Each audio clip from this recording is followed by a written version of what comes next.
If I don't have hope to live, why am I here? People live because they want to live, because they have something to live for. I don't have anything to live for.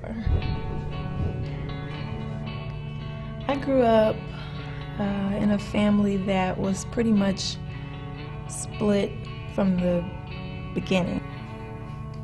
At the time, I didn't really grasp the fact that I was moving away from my mom. I didn't really know what was going on. We went to live with my dad, but he was hardly home. Sometimes we didn't have food to eat sometimes because my dad was gone. And we would go over our neighbor's house, with our friends and say, oh, we're gonna, spend the night, here. But it was really so that we could take a bath and iron our clothes and things like that. We actually lived in a house with no electricity for 2 or 3 years. I think it became a little more real to me when I got a little older, around 7, 8 years old, and we were always in and out of the courtroom. My mom got remarried. She was living her life. She was with her husband. She felt that I should be with my brother. That's just what happened. I just accepted that. I learned to accept the lack of love. Just sort of a, this is just the way it is mentality. I had actually at that point moved with my mom to a new state. We both were starting over. And I said, well, is Tony coming with you? And that was her boyfriend at the time. And she said, no, I'm going. I'm leaving everything in Memphis. I'm going and just starting over. And I just loved the feeling and the sound of that. And when we got to our new town, he showed up. And I felt betrayed. Only thing I had left was hope. And I felt like you're crushing that right now. I would cut my arms. I would do it in the dark. And I couldn't watch myself.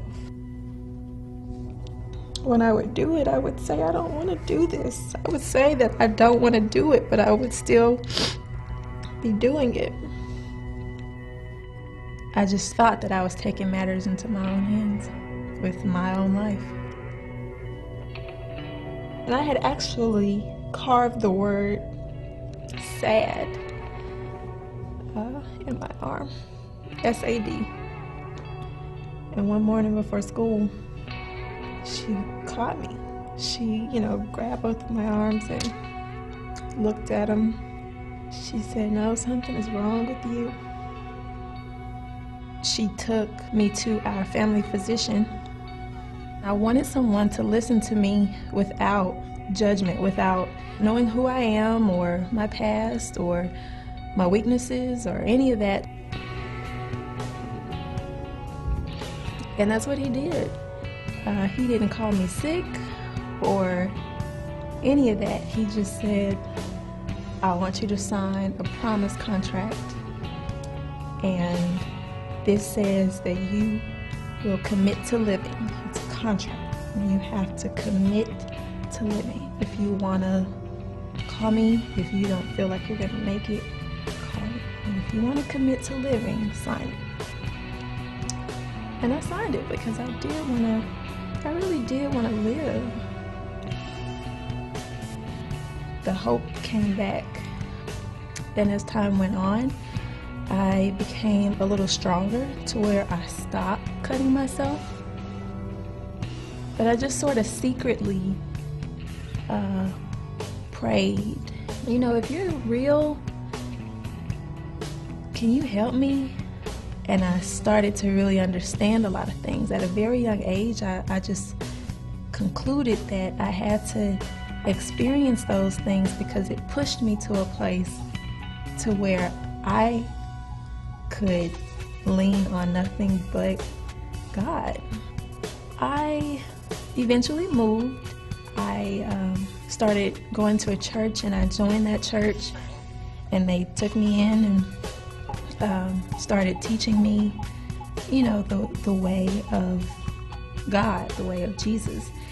And slowly but surely, that empty hole started to fill in.